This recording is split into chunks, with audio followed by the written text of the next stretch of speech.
மாறி போன போதும் இது தேறு போகும் வீதி.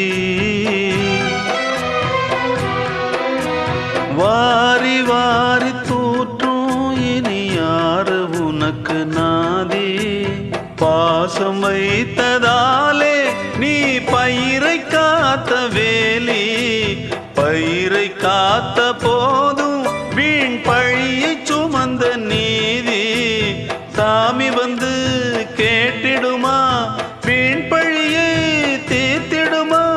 விண்ணுக்கும் மண்ணுக்கும் சம்பந்தம் உண்டுன்னு சொன்னது யாரு? அது மன்னவன் பேரு. அந்த வானத்தை போல மனம் படைச்ச மன்னவனே, பனி துளிய போல குணம் படைச்ச தென்னவனே.